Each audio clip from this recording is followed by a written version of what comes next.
Hey, all you literary legends and luminaries. I'm Julie, and welcome to another episode of Booksmart. Today, I'm going to discuss the Unabridged journals of Sylvia Plath. At 732 pages and an incredibly tedious nature, I would not recommend reading this the way you probably read fiction or memoirs. I started this in January. I then read a few entries every day. I had actually bought it a long time ago, a couple years ago, but when I sat down to read it, I just couldn't manage it at the time. But now that I have, I am so glad I did. Talk about enlightening. Plath covers so many topics within her journals that even if you aren't a fan of Plath or even know much about her life, you might want to read it. If only it were divided into topical chunks. Plath kept journals her whole life, but in this book you will find only her adult journals spanning from 1950 to 1962. This is probably as complete as we'll ever get with Plath's journals. Ted Hughes, still her husband at the time of her suicide on February 11th, 1963, unsealed two journals shortly before his death in 1998. Two other journals of Plath's no one will ever read. One disappeared, according to Hughes, and the one leading up to Plath's suicide he destroyed. According to Karen V. Kokol, the editor, everything within the book is exactly how and what Plath wrote, minus 2 sections of 6 sentences each. It really makes me wonder what those 12 sentences said. The book is laid out as best as it could be, considering Plath had other papers and incomplete journals that paralleled the timeline of her main journals. Before each journal, Kokol has provided the context and the timeline of Plath's life.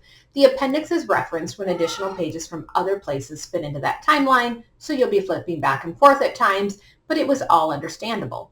A picture from each journal is also provided, which I loved, and her sketches within her journals are also included.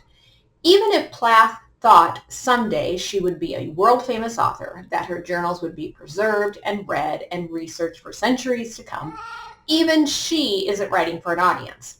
So imagine, if you will, if you are a journaler, what would people read about you in your diaries long after you're dead? Plath writes about picking her nose more than once. Famous people appear in her journals. She writes about Anne Sexton, about Marilyn Monroe appearing in her dream as sort of a fairy godmother, and about meeting Truman Capote, which affected Ted more than her. And I quote, "Ted and men hated the homosexual part of him with more than usual fury. Something else, jealousy at his success. If he weren't successful, there would be nothing to anger at." What I found most fascinating is how she journaled. Plath is always writing descriptions, and her vocabulary when she vents, it's controlled, deliberate. Her journals are the way she practices her writing. I just delight in her word choice. She's working on her craft as she journals. It's amazing. Yet I sometimes wonder if by journaling the way she did, she took her creative energy away from writing prose. Her descriptions of people and places, while well written, do get old at times, as I was more interested in her thoughts on her life and how she felt. There is so much to focus on that I've decided to do this episode a bit differently. Plath has so many wits of wisdom and excellent statements that I couldn't help but think she would have been a perfect poster on Instagram or some other social media, although I don't think Plath would have thought highly of social media. So unoriginal, and everyone just copies everyone else. That part she would have totally despised. You'll see in my background that I have written some of her quotes on my closet door, which I painted with whiteboard paint, so I can doodle and erase and write inspiring quotes at any whim. But I've divided up her journal into, 15, 16 topics, focusing on these subjects because there's just too much to cover. I'm going to post her quips as I go, as if they are those social media quotes that get passed around online. I'm going to write these as she wrote them, even if they aren't always grammatically correct. You'll see that Plath loves the colon as much as Emily Dickinson loved the dash. I have eliminated extra information within these at times just to condense them a bit. So let's start with goal setting. Plath was a goal setter, a go-getter, obsessed with being a published writer and always having some goal to accomplish. For instance, for years, one of her goals was to learn German, which she wasn't doing so well on, apparently.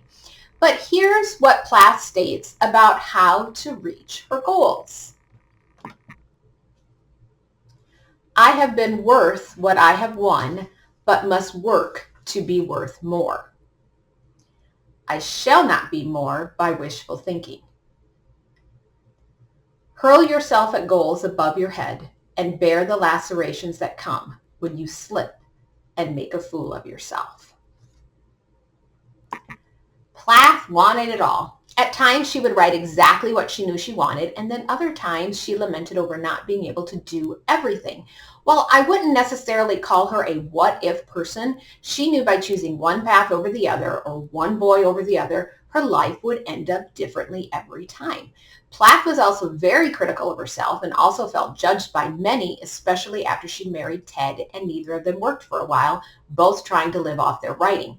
So here's what Plath thought of identity, of who she was in her life.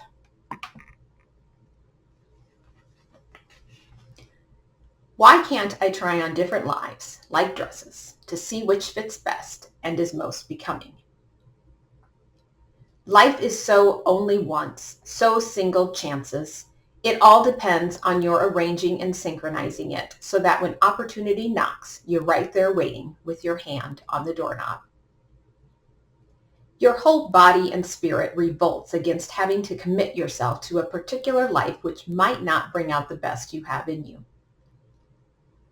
The image of identity we must daily fight to impress on the neutral or hostile world collapses inward. We feel crushed.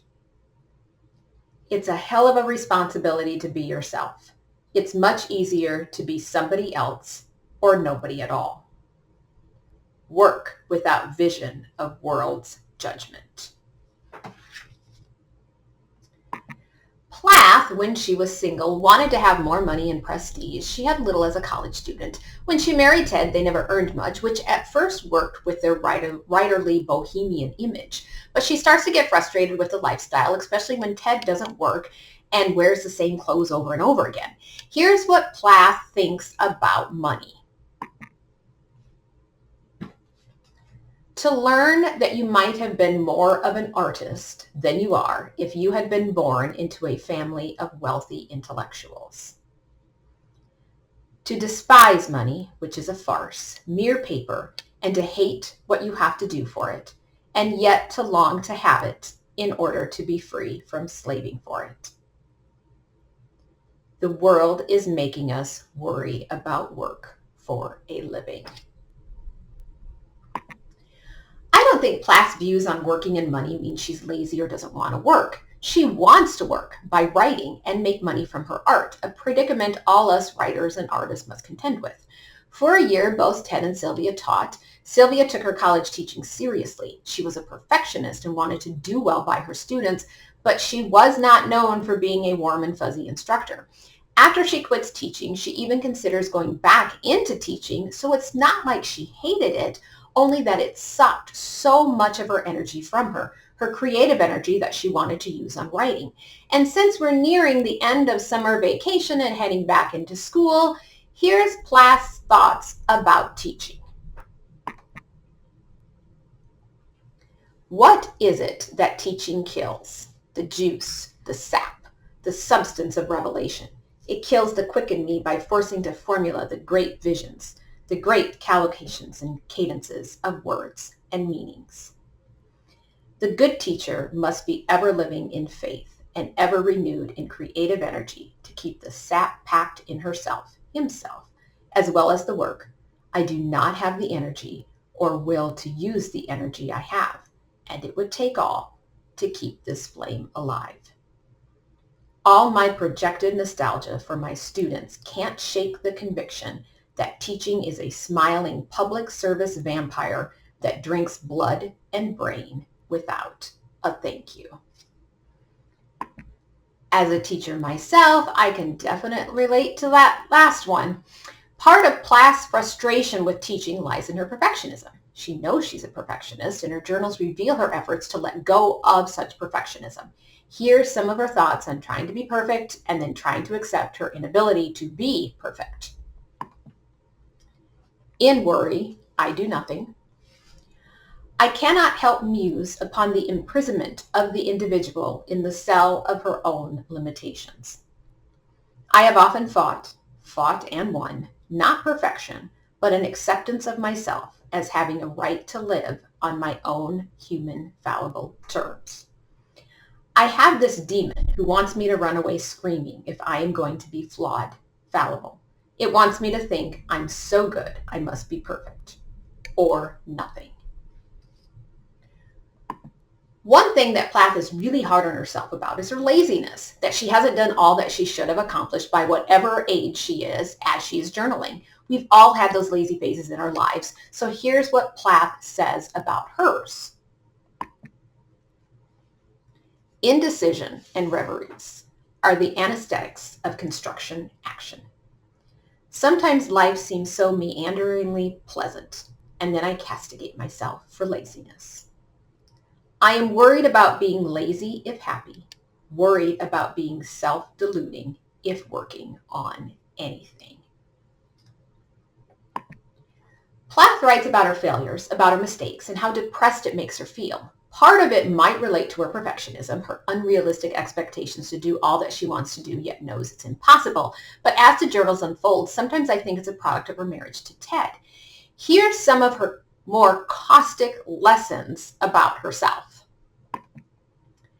The problem is not my success, but my joy, a dead thing. There is a great sorrow in me now, and I must give birth to this monstrosity before I am light again. Otherwise, I shall resemble a dancing elephant. What am I afraid of? Growing old and dying without being somebody. To be aware that you must compete somehow, and yet that wealth and beauty are not in your realm. Plath is keenly aware how you only get one chance, one life, that time is always passing us by, which then makes her sad, regretful, at the same time building goals for herself to not be passive. Let me read you a lengthier quote about accepting the present. And this one was just too long to put on a slide.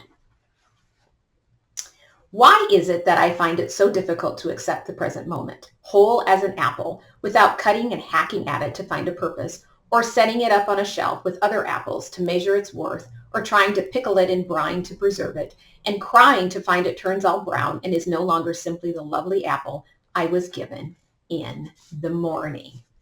I just love her use of apples in that. So here's what Plath thinks about time. Do we always grind through the present, doomed to throw a gold haze of fond retrospect over the past? I must be whole and learn to eat days like apples, only after making as sure as possible that no plague therein will give me future indigestion. Part of what Plath writes is to capture her life into the black and white of a typewriter. She was an avid believer of capturing as many moments as possible because you won't remember later. Yet even by doing so, you would never remember what it felt like to be little. Plath thought a lot about a lot. Here's her thoughts on recording life. And think, is that what all this social media is doing? Capturing our lives as it happens.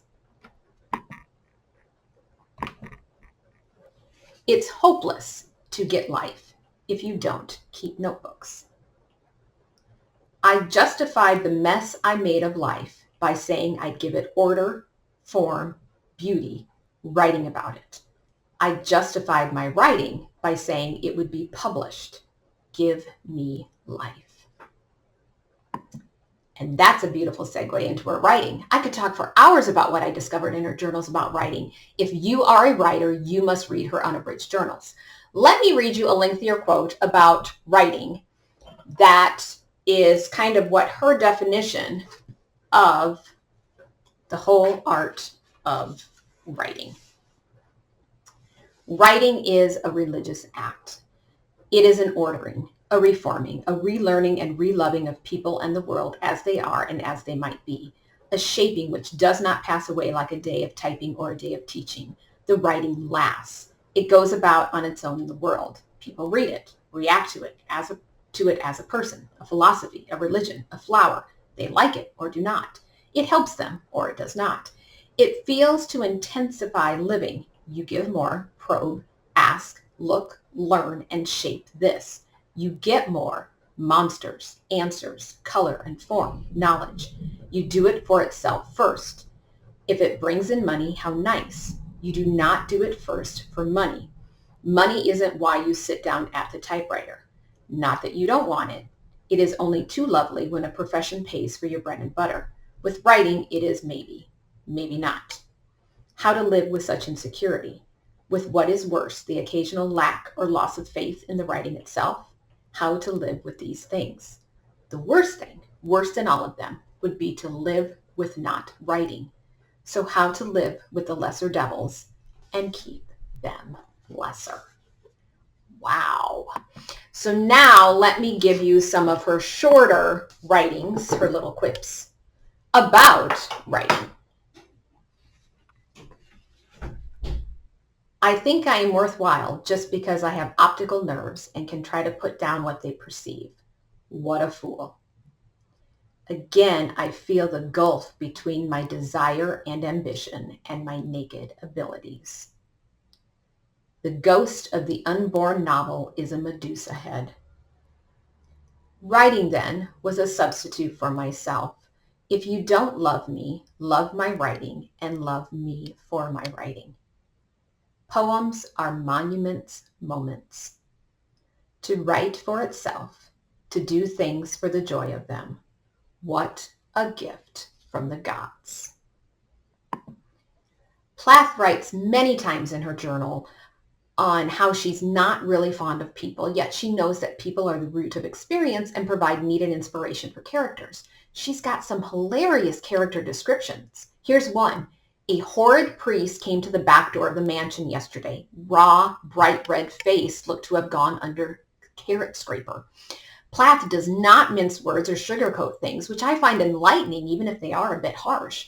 With all my reading on Plath and biographies about her, it sounds like she was difficult to get along with. Not many have shared warm and fuzzy stories about her. Here's what she wrote about people and being around them. And you remember a lot of nasty little tag ends of conversations directed at you and around you, meant for you, to strangle you on the invisible noose of insinuation. And with a tolerant smile that was a superior lie, I walked on. Plath has some fabulous reflections about love and falling in love and breaking up. She had a tendency to obsess over a particular boy, but then continued playing the field and was hesitant to commit, but then when a boy broke her heart, it was the end of the world. How relatable. Here's what she says about all those boys she didn't end up married to, and my apologies for so many, but it was just fabulous, all of them. Yet, not having had time to get used to the boy, I awoke after the real hours were gone to find myself believing in him only in theory. You're no raving, tearing beauty. He doesn't know that last could hurt a little if she let it, but it doesn't because she doesn't. I may say that a kiss may be a physical symbol of a mental adoration. That and a delight. The electric shill of the phone sends a tingle of expectancy along the uterine walls. The sound of his voice, rough, brash, and intimate across the wire, tightens the intestinal tract. For I must get back my soul from you. I am killing my flesh without it. The main problem is to make him want and need me. Only I don't even know if his is the life I want to put on. And being so, he will continue quite unaware of his role in your mind. You cannot expect him to fulfill that role in life. Every minute passing is all at once an unbelievable and doubtful century of agony and anticipation. God damn, I want to hoard the time with you like money. Oh, don't explain, you inconsistent boy. You have no obligations, no responsibility toward me at all, only except for the fact that you could very possibly be the first and the last man I was willing to make myself vulnerable for.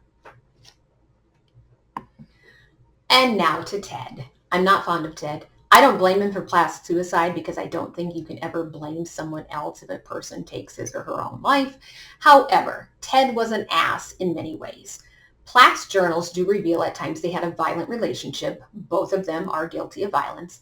My main complaint about Ted from the journals is that he was lazy and put the pressure on Plath to go to work so that they had money. Maybe he didn't care that they never had money and would just get by on whatever, but she wasn't happy about it. When she wasn't working and grew frustrated with her inability to write, she journals about this drifting and how it impeded her ability to have a career. So here's what Plath has written about Ted, about relying on her husband too much, and about marriage. I have no life separate from his. Am likely to become a mere accessory. Irony. In almost 2 years, he has turned me from a crazy perfectionist and promiscuous human being lover to a misanthrope, and a nasty, catty, and malicious misanthrope.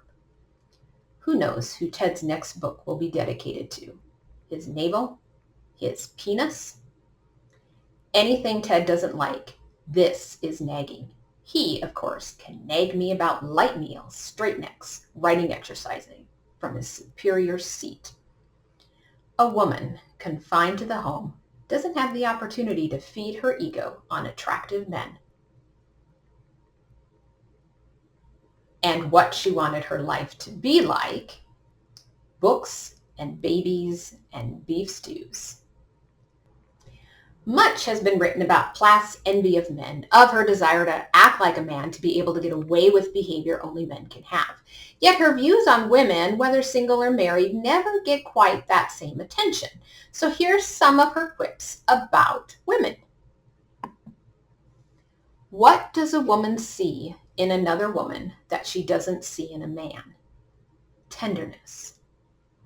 All is spoiled by the fact that I am a girl, a female, always in danger of assault and battery. And here's a little extra. Her constant overthinking of everything, which I think her journals show. It seems to me more than ever that I am a victim of introspection. Other little things I love, how she calls hamburgers hamburgs and even writes about Ritz crackers, golden wafers, such an elegant name for Ritz crackers. And finally, I will end with Plath's thoughts on happiness, a feeling she mindfully strove for, something she knew was attainable but had to work hard at it many times while still recognizing all of life's gifts.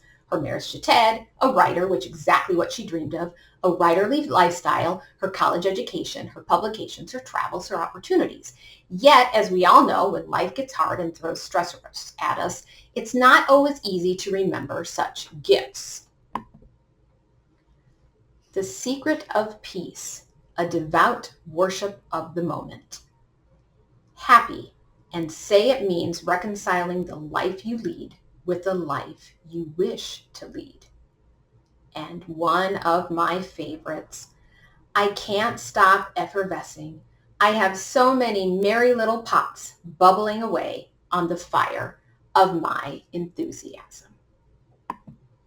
And there you have it, the quips and wits and wisdom of Sylvia Plath, yet I only just scratched the surface. Her journals are filled with knowledge and collectively show us her growth, her stagnation, her ever-changing feelings, and that the art of writing meant to her.